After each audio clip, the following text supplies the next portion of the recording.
Welcome once again. Happy New Year, everybody. My name is Eric Einhorn. I'm the General Artistic Director of On-Site Opera. I'm joined today by Geoff McDonald, our Music Director, Piper Gunnarsson, our Executive Director, Chris Staub, our Director of Production, Pooja Saha, our Development Manager, and several board members and amazing, wonderful friends of the company. So many familiar faces, so many new faces. Welcome. Thank you so much for being here, for participating in our current remote opera experience, Opera by Mail, which we have come to learn all the ins and outs of the US Postal Service, both here and abroad. So, and as I'm sure some of you might have felt the pinch of delivery, whether it was for your diary or for a holiday gift or your daily mail. However, but welcome. We're so glad that you're here as we come together, especially for a diary experience like we've designed, which is meant to be consumed at your own pace, whenever you want, but individually. And this is a chance for all of us. It was so important to keep our sense of community going, that sense of excitement and shop talk you have when you're seated in an auditorium or you're in the lobby getting a cocktail or after a show as you're emptying out of one of our performances. And so now is a chance for us all to gather and see each other, spend some time together, and discuss this really exciting project that you've all gone on our journey with. And we are thrilled today. We have such a wonderful and special opportunity in that we are joined by a living composer whose music most of you have already enjoyed or are it's waiting for you to enjoy this weekend or this evening, and that is Juliana Hall. Welcome, Juliana. Oh, thank you. Nice to be here. And yeah, I don't know if many of you, even if you are consumers of new music, music written in the 21st century, 20th century, how many opportunities you've all had to be up close and personal with the composer themselves. And so for this panel, we decided to go in a slightly different direction versus our two previous ones, which focused a little more on the subject matter of the diaries themselves. But this was such a special opportunity to be able to have a conversation with Juliana, and she was so gracious to offer her time to all of us today. So as we're going, as with the other two panels that I believe many of you have enjoyed, please feel free to add questions into the chat feed for Juliana or for myself or for Geoff about anything you hear or things you've always wanted to ask a composer. You've listened to Marriage of Figaro 100 times and there's just that thing you always wanted to ask Mozart. Well, this is your chance, ladies and gentlemen, to ask the composer. So think about that as we proceed today, and put your questions in the chat, and we will field those questions throughout the session today. So just to begin, I'd love to introduce you all to a bit more about Juliana. Hailed as one of our country's most able and prolific art song composers, American art song composer Juliana Hall has written some 60 song cycles and vocal chamber works. More than 500 singers and pianists have performed her music across the US and in dozens of countries across 6 continents. Her compositions are featured regularly at some of the world's most prestigious concert venues, including the 92nd Street Y, Ambassador Auditorium, Herbst Theater, the Library of Congress, Weill Recital Hall at Carnegie Hall, Wigmore Hall, and now your living rooms.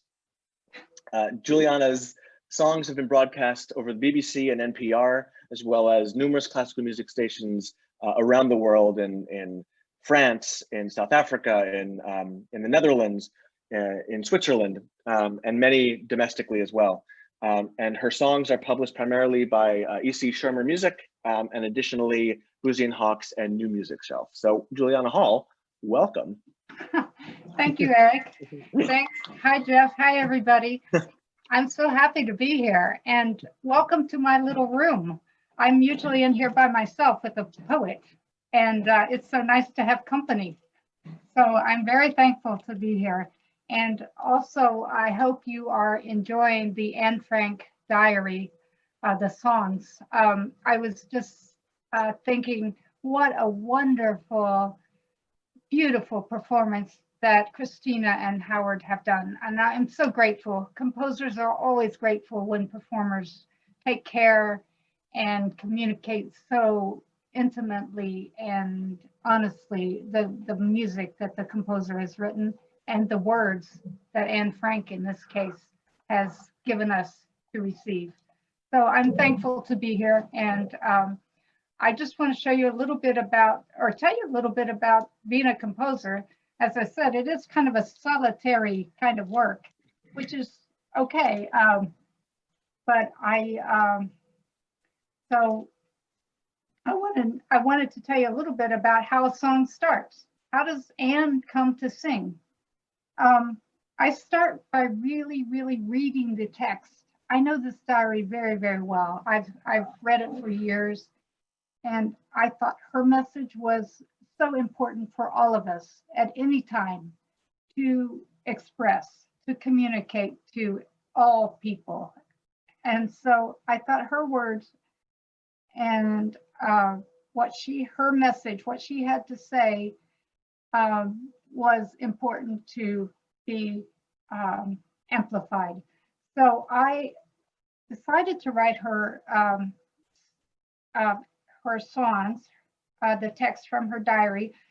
And I kind of wanted to give a sense of Anne herself, and then her family, and then what it was like in hiding, and the feelings, the emotions that she felt, the terror, the anxiety, the gripping kind, like, what do we do? And it just, and the emotion. This is a very theatrical piece in a way, more unlike other song cycles because of all the drama and because of her story and because of her message. It was very important for me to communicate her words to you through the singer. Now I can show you a little bit about the first song. Here we have Anne. She's 13, just coming on 13. It's her birthday. It's very early in the morning. She's excited, as a 13-year-old would be. It's innocent and playful. So I set this, so what I was thinking when I wrote that piece was the birthday song. Happy birthday to you, happy birthday to you.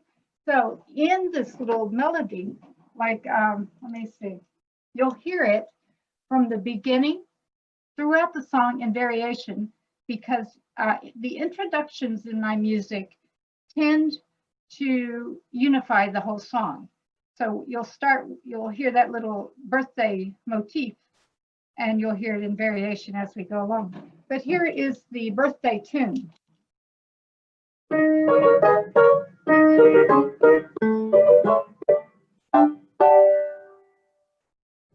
So you see, so you'll hear that little bit all the way through. Now, I'm keeping this at a pretty quick tempo because she's very excited. She's this is about 80. Let's see.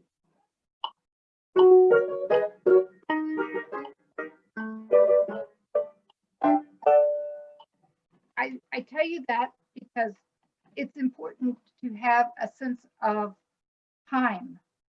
The song has to sit in a little bit of a structure. And also, if I don't have a meter or a time, I don't know if the singer will have time to get all these words that she has to say. So my tempo is quick and it's energetic because she's 13 years old and she's got a lot to tell you. So I'm going to start with a little example of this. About text setting. So we hear, first of all, the very fun part of the birthday song, but what she's saying, she's just got her diary and she's thinking about it. And she's saying, writing in a diary is a really strange experience for someone like me. So for a composer, that's a lot of words. She's got to be able to say that pretty quickly for you to get the story. So I have set that syllabically, which means one note per syllable. Like if I was saying diary, I would give each syllable in the word diary, 3 syllables, a note, diary. So I'm going to go pretty quickly. I could do melismatic, which is another way of doing it, which is 1 syllable per many notes, which would be more expressive, like diary. You know, it would spread it out. But I don't have time right now for this because I want to tell her story that she's going to say, oh, what a strange experience it is for me to have this diary and to write in it. And I'm so happy and so excited. So now I've got also one other thing to think about. My rhythm and how you say things need to be very similar because I want you to understand it. I want here, writing in a diary is a really strange experience for someone like me. Now you can feel that there's a little bit of a pulse. There's a little bit of an emphasis on certain words like writing, first syllable stress, writing light in a diary. So that's how the music is built so that the text will speak as clearly as I can make it. And also, let's see. Yeah, that's the thing. It's the rhythm and the stress and the time You know, it can't be too fast because she's got a lot of words. Now I'm going to try to sing this little tune that I've put to this little excerpt. Now I have to tell you, I'm not a singer. I am just a composer. So, but this is the way I can tell you, I sing all the time. So I'm going to pretend that I am a singer for right now. So here we go. Writing in a diary is a really strange experience for someone like me. Now you see how I got through all of that word, and I put a little melody in it. Writing in a diary. So I'll do it one more time. Writing in a diary is a really strange experience for someone like me. So that tells you what exactly, she's got her diary now and she's thinking about writing. Now she's saying, I'm giving her some time to think because I wanted to get through that. So I'm going to stop the motion. I'm going to say, she's saying because. Why is it strange? Because it seems to be, to me, that later on, neither I nor anyone else. So I'm stopping the motion. I'm not having an accompaniment. I'm letting the singer express this because she's thinking about it. Why is it strange to be writing in a diary? So the length of the notes are longer. And there's nothing underneath her to keep her singing. She can take her time.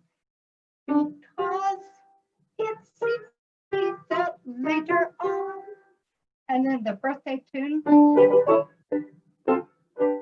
and then freely, neither I nor anyone else.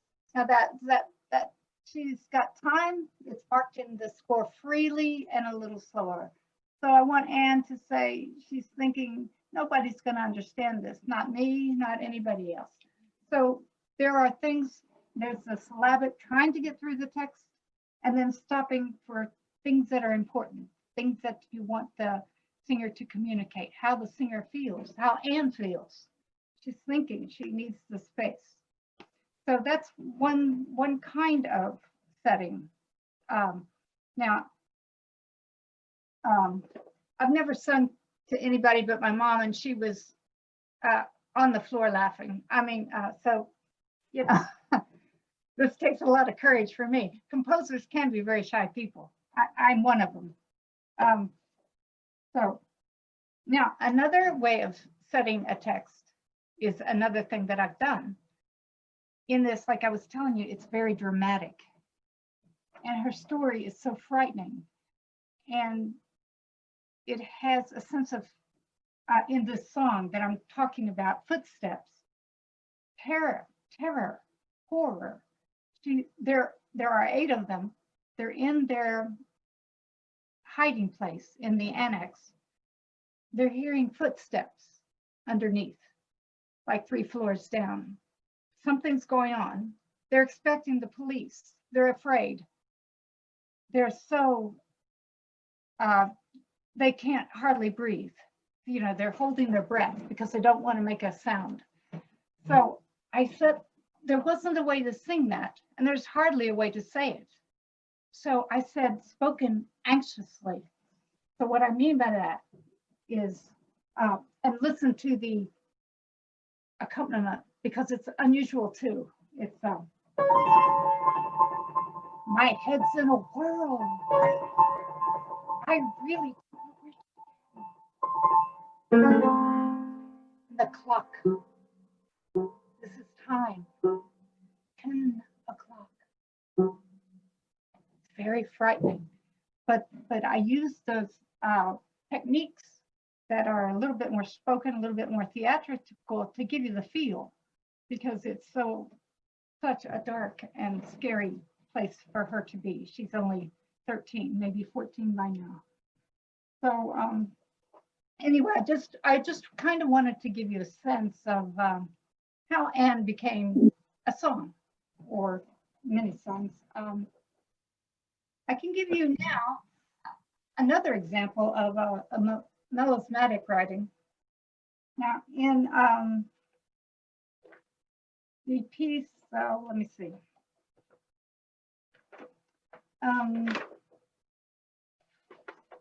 Oh yeah, food cycle. I don't know if you remember that. That's where she's talking about how difficult it is to have enough food or a variety of food. Sometimes they have to have only one particular food for days and days. They just don't have it enough, or any variety. They're counting on their friends to bring them food, bring them different kinds of food. But at the end of this song, she's talking about endive, and she's saying, there's nothing left but endive. There's nothing left but endive. So we're making now endive with mashed potato casserole. And in that, because there was so much endive, this is very subtle. I spread out the words because I wanted to give her time to say there's so much we don't know, how we can stand it. It's not tasting good, it's not good, but we've got it and we're happy to have it. But I did spread it out so that you could get that feeling. Now, the only words that I used is endive and mashed potato casserole. And you can see that there's a lot of music to this, but there are only, four words, endive and mashed potato casserole. But the length of the music will really spread it out. She's got a lot of time with this. So I'll try to do that again. I hope I hope you get the feel for it. Okay.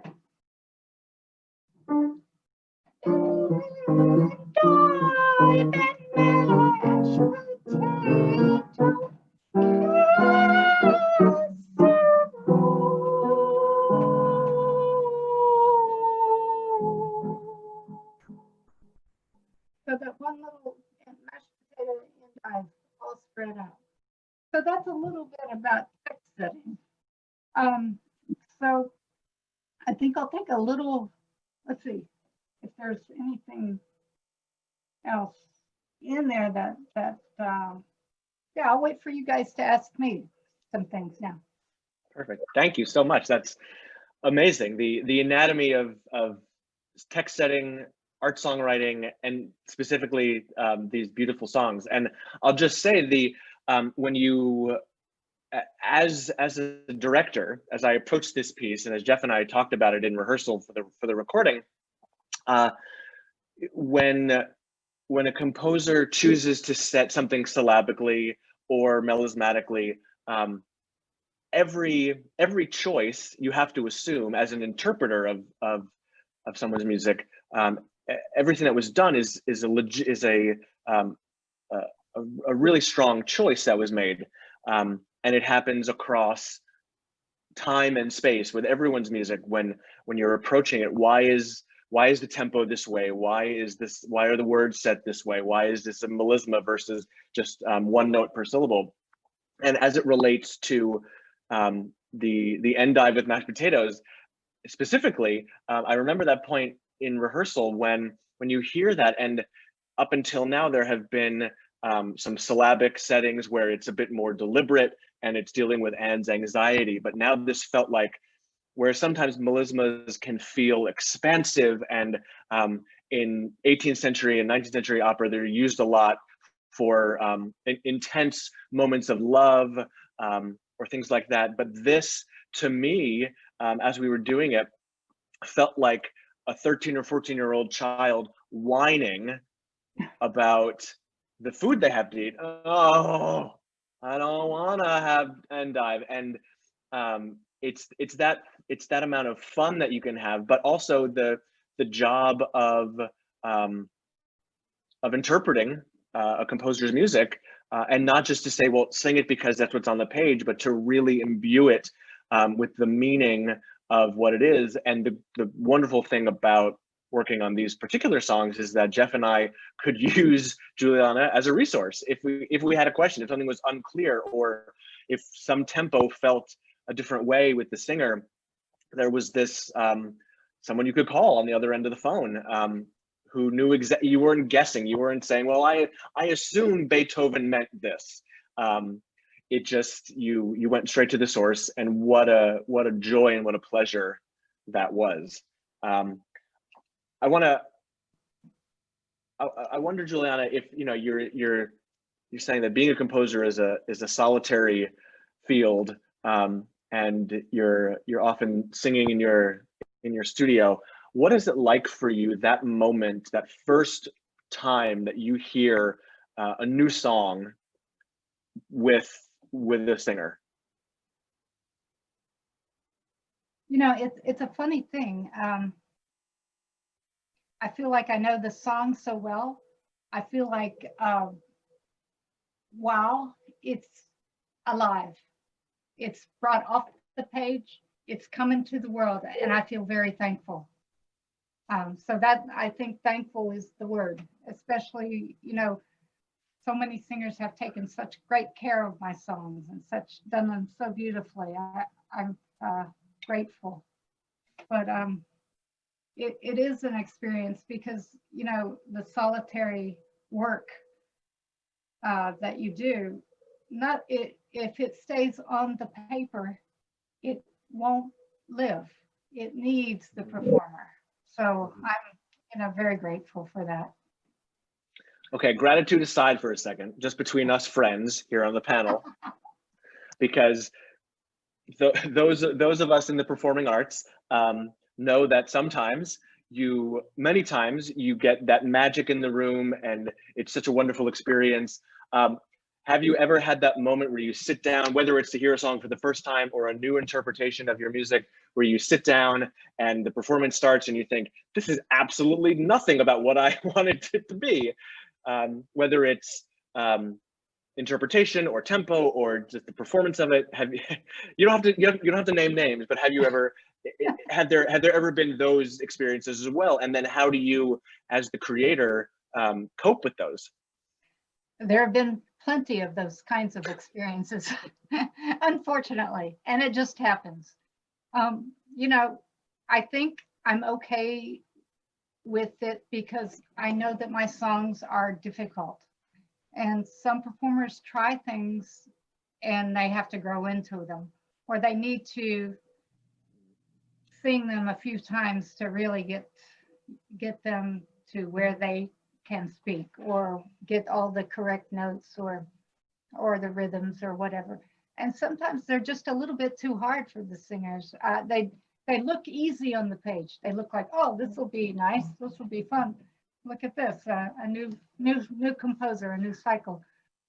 And there's something about my music, I believe, that looks like it wouldn't be that difficult. But when you try to start digging into it, there's more to it than you would realize. And sometimes they haven't given themselves space enough to do what it takes to really give it that time, that to really get it up to that level where they can be comfortable with it.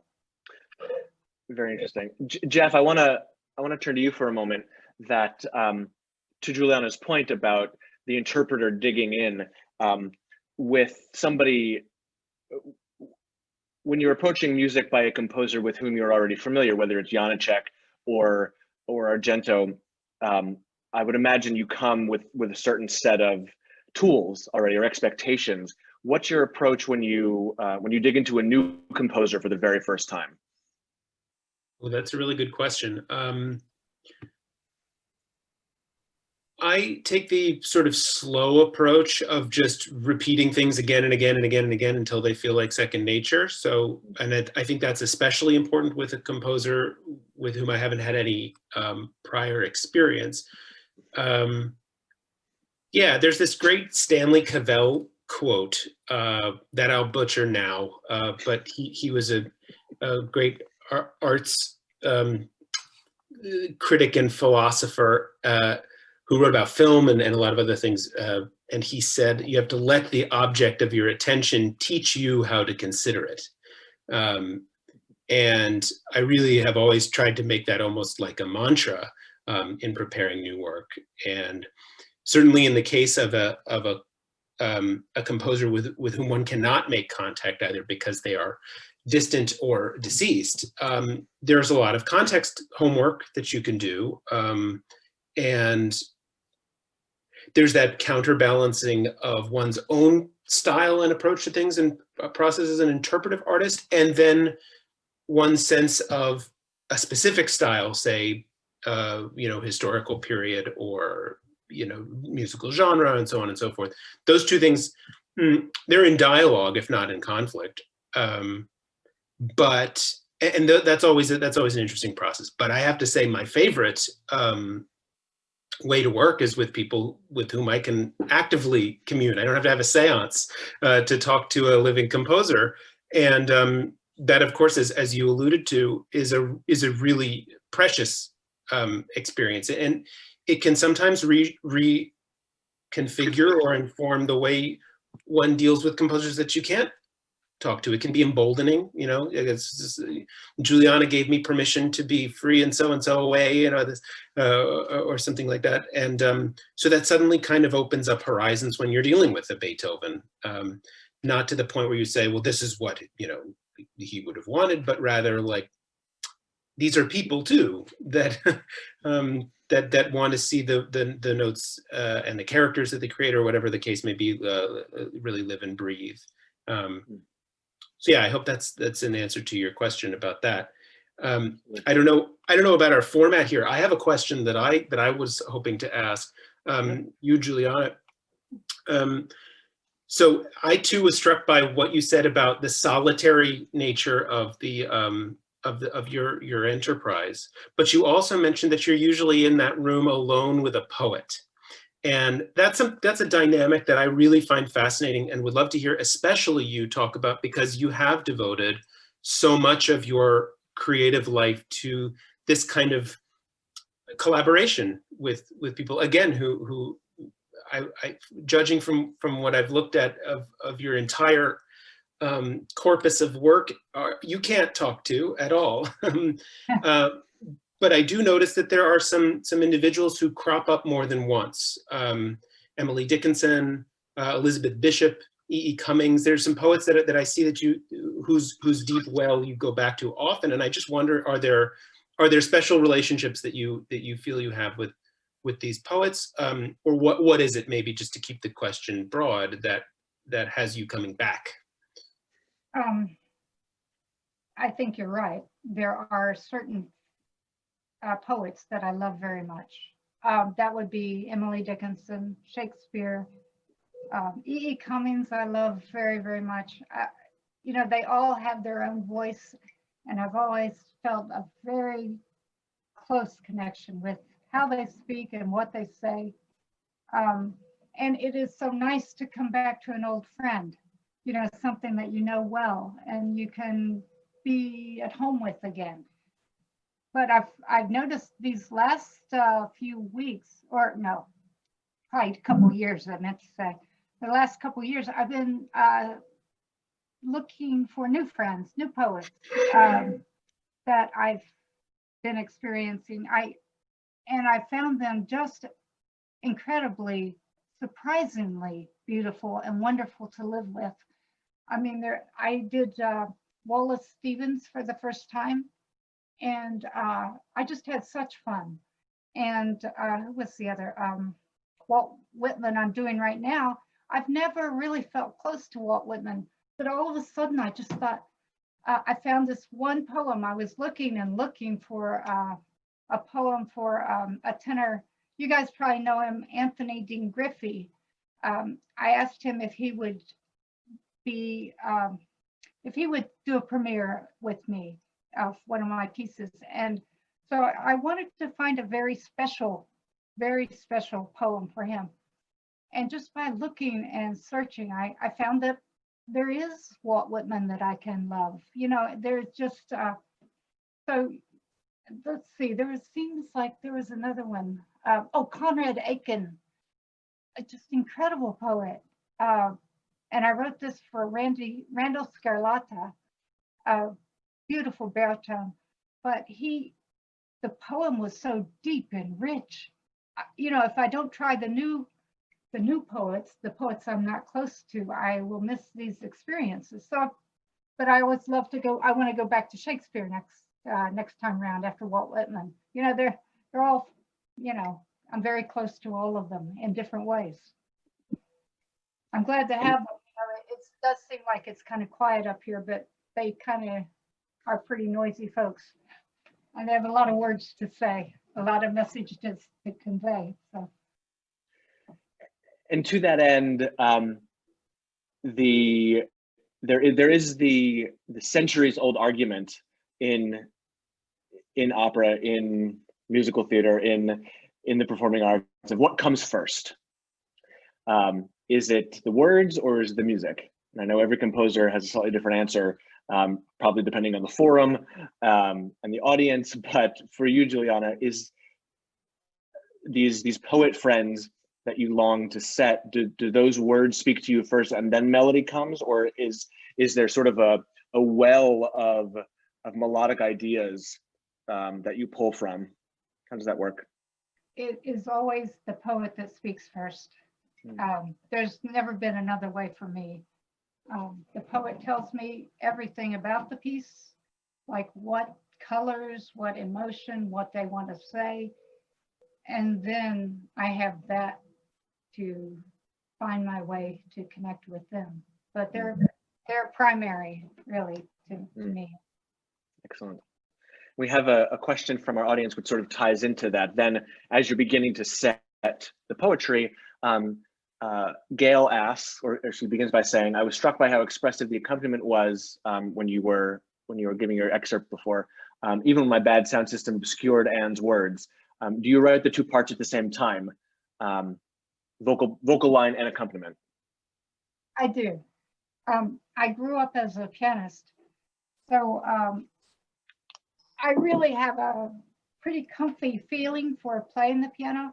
So my fingers kind of follow easily the text. I usually have the text sitting right up here on the piano, taped up. I Xerox it and tape it, kind of old fashioned. But then I say, you know, what's the poem saying? How's it saying it? And then I just improvise it and sing it and play it at the same time. And it takes, because sometimes in the piano, the harmony will also tell me how the text is going to have a certain feel to it. So playing it is almost as important to me as the melodies, because it kind of creates the mood and the atmosphere. Mhm. The harmony is really neat. It's like painting. I have sort of a follow-up question to that, that dynamic, because, you know, I noticed in the two very contrasting examples that you played for us earlier, starting with Anne's birthday, you said, you know, the music just comes out of her. The character, she generates that music. Whereas later in the cycle, you know, when they're hiding, there's this sense that almost, you know, the musical situation happens to those characters. There are sounds without that they're hiding, you know, cowering from, and maybe it's not that they're mutually exclusive, but it strikes me as two very different approaches to kind of characterization. I wonder how you think about that, or if there's a moment where you're thinking atmospherically versus internally, or any light you could shed on that. I'd be very curious to know. Well, I think in the second example of the footsteps, I was definitely thinking more, how do I make a sense of sound that will give a feel to what is going on in that situation. And that was a lot of the piano accompaniment doing that. You know, so I experimented with the tremolos and you know, what would give that fright. So, but still yet, when I was really writing the piece, I would play that and think, what would the singer do with that underneath it? How would it work together? So they both still kind of come together pretty simultaneously. Mm-hmm. But I know what you mean. She needed that atmosphere to react by.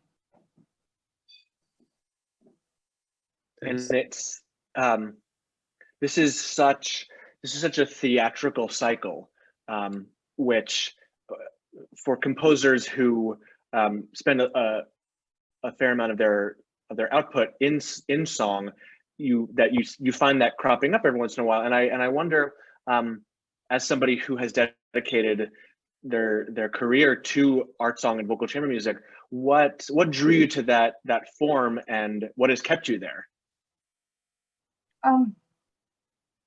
It was very sudden that I started writing songs, and I you know, I had studied so diligently as a pianist, but I went to Yale because I knew that I needed to find a place where I really belonged. I was just a pianist and I was just playing all the piano repertoire, but I wasn't in a place where I belonged.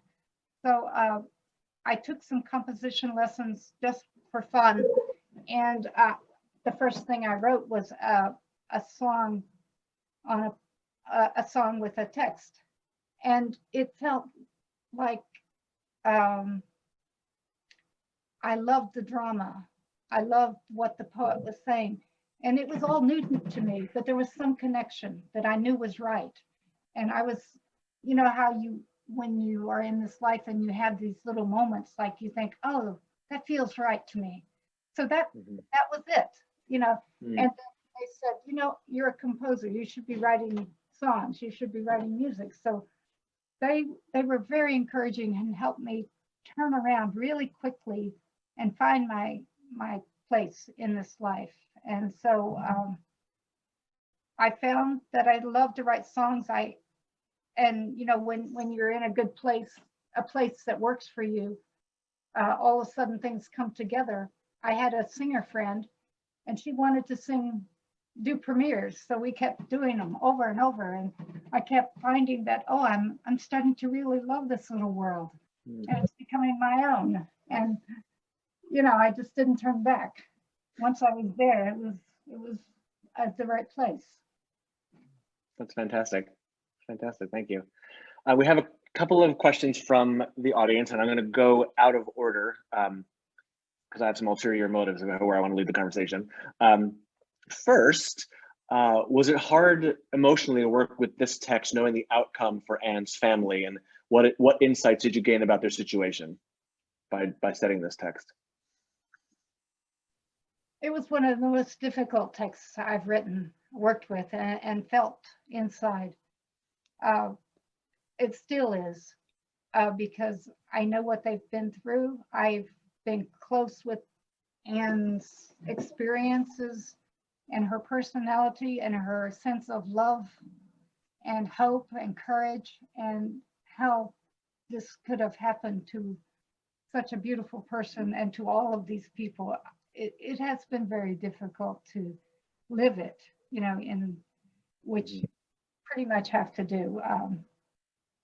But I think that that's why her message is so important, because we have to not ever forget, and we have to say, let's be kind to each other and have goodness instead of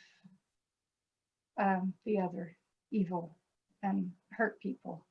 So, you know, it teaches me. She's actually an inspiration to me, because I see us in COVID being, you know, under lockdown and not able to do things. And I think of Anne, and she was saying, oh, I'm in my room. I can't open the window. I can't go outside. There's nothing to eat. I'm reading, I'm studying, I'm writing. You know, she's got hope, she's got courage. She says, have faith. So, you know, her message is so important that I went past that sense to say, this is what we need to hear, no matter what. So. Absolutely, beautiful. And then another question. In recent years, there's been a lot of discussion of how cleaned up the diary was by Anne's father, Otto. He omitted a lot of religious belief. He was confirmed secularist, and for the now restored material, we've learned how spiritual Anne was, and a lot of the budding sexual material she had originally included. We also know that in hiding, she was deliberately editing her material, which was very professional and precocious of this young teenager. Have you explored any of this new material that could inform the diary as it was first published? You know, I haven't. I'm sure there's a lot in it that can be, that will help illuminate even more of what Anne was feeling. But for me, I just stuck with the actual original, or the text that I have, which was just the diary that everyone knows. But I have heard that they've done a lot of editing, so. And I wanted to ask that second, because sort of the published version versus what was eventually discovered was a similar path to our last panel and the Diary of Virginia Woolf, and the fact that Dominic Argento titled the last song last entry because that was the only, that was the final entry published at the time. So he took it as the last entry when in fact it was not the last entry she ever made in her diary. And for those who were at our last panel, no, I brought this up last time when you joined us in the audience for that you actually studied under Dominic Argento. I had a wonderful experience studying with Dominic Argento. Actually, we worked very, very hard. I went straight from being a new composer at Yale to studying with Dominic right after that. And we worked very hard because I was still trying to find my voice. I wanted to know, are they right? Am I really a composer? So we worked and worked, and he knew texts backwards and forwards. He knew singers, how they feel. And I was lucky enough to get a commission for Don Upshaw. That was my first commission. And he and I found the text, and he showed me, he told me the importance of finding the right text, because how the text will make or break a cycle. He said it can. So you have to be take your time. He said, take your time, find exactly what you need. And so we worked on finding, I wrote a cycle about night, and we had all women poets. And it was just very, very nice to have all of his thoughts and his knowledge. of poets and singing. Mhm. But we worked so hard, and I left so quickly that we became friends after I left. We started this thing. Probably me. I started writing him letters. Speaking of letters, and I wrote, and so he started writing back, and so we became. Of course, we corresponded for 30 years together. I brought this. My husband made it. It's a book of all of his letters that he has written to me over the last 30 years.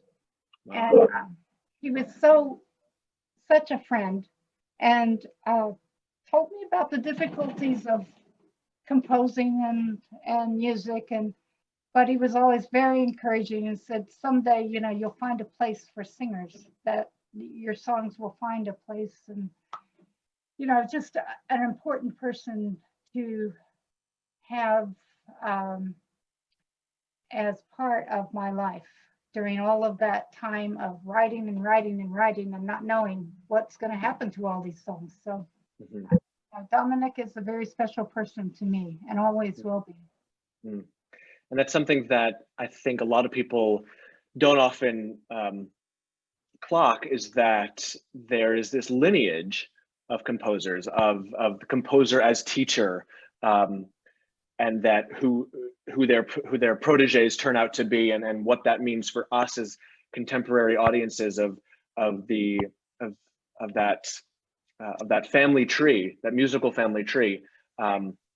That oftentimes I think we're looking at composers as names on a concert program, with no connection.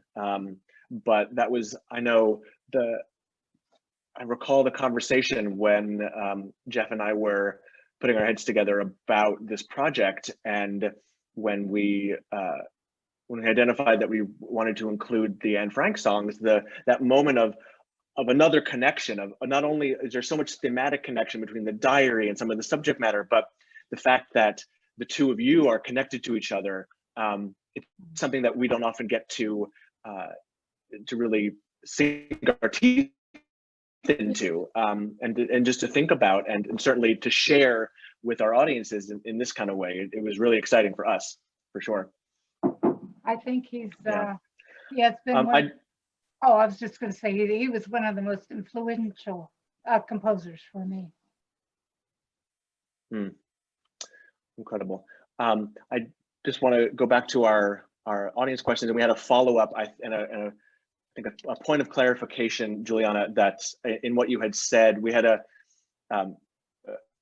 with what you had said about Anne and the relating to the experience in COVID.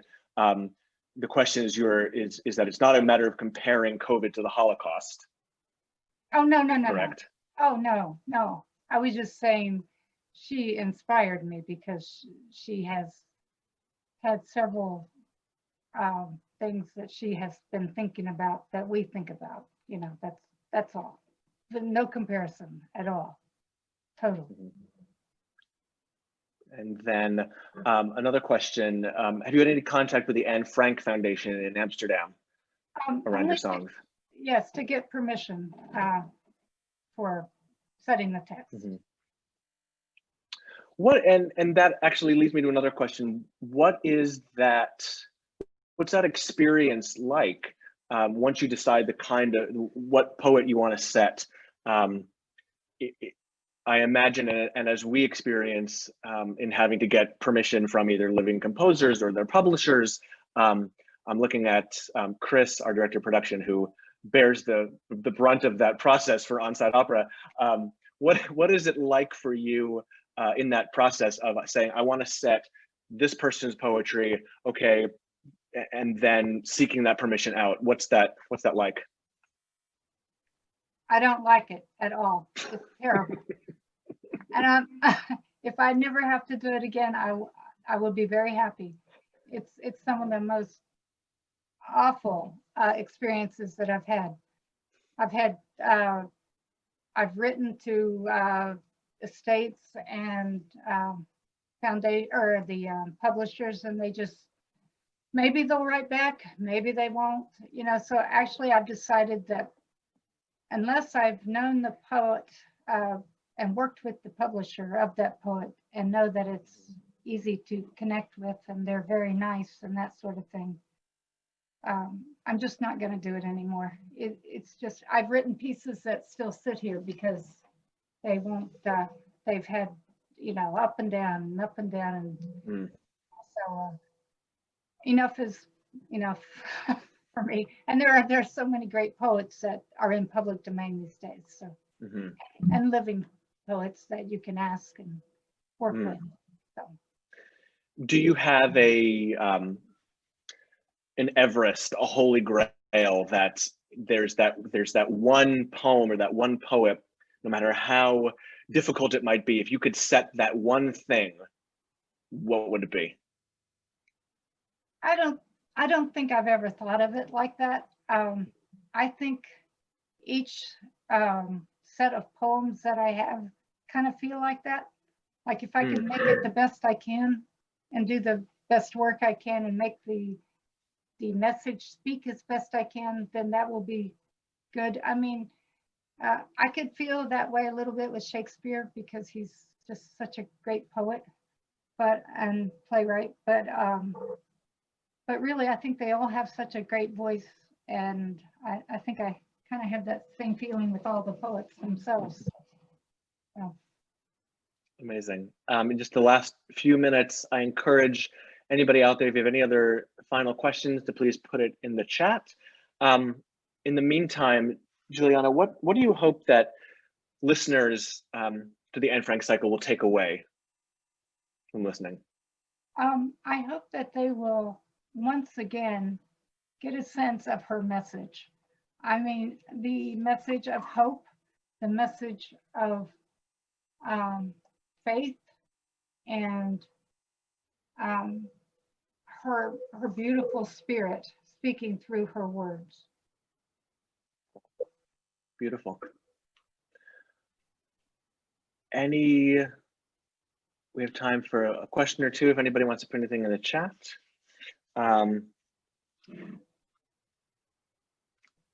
While you're all typing, if you're typing, Juliana, what's your favorite song? Of mine or anybody's? Both. Oh, gee, I'm really not sure that I have one. I know I don't really listen to mine very much. I get, you know, like I get to know them so well. And sometimes I get a little bit tired, but you know, let me tell you, I can tell you that Britton is one of my favorite composers of song because I love his colors and I love the way he uses the voice. I think that's incredible writing. And Dominic's, of course, and Samuel Barber, you know, I can, my favorite song, I think I'd have to think about it a little bit more. I've heard some really nice ones, and some are fun and some are pretty, and you know, they all kind of, it's hard to decide, I think. Right. No, it's hard to pick your favorite child, for sure. Yeah. Yeah. Whether it's yours or someone else's. Yeah, I think so. For sure. Let's say that we have a comment from the audience that this listener was struck throughout the cycle of how your music so closely mirrored the text, and he commends you for that. Let's see, and another comment. Juliana, for me, your music brought Anne's words to life once again. I found the words lingered with me, and I was able to revisit a book that I read so long ago in a new way. Thank you for your work and to all involved with this project. Yes, I echo those. I want to say one little thing. I can see in a rectangle down here, my mother-in-law and father-in-law, David and Les and Betty Sims. So I just want to say hi. Excellent. It's fun to see family. It is. It is. Family and friends. Very good. Fantastic. Well, Juliana, thank you so much for your time, your insight, for your openness about your process, about these beautiful songs. Thank you to all of you for joining us, for helping on site keep the music going, for allowing us into your homes, into your hearts with this project. We are planning lots of new things coming up, both remote and, fingers crossed, eventually back in person. So stay tuned for that. If you don't already follow us on social media, we're on Facebook, Instagram, and Twitter, and our website is osopera.org, where you can join our email list. I promise we don't bombard your inbox, but just give you the updates that will keep you informed and keep you connected with our music. And a final comment from Victoria, a great friend of the company's. As an architect, I see similarity with music and architecture.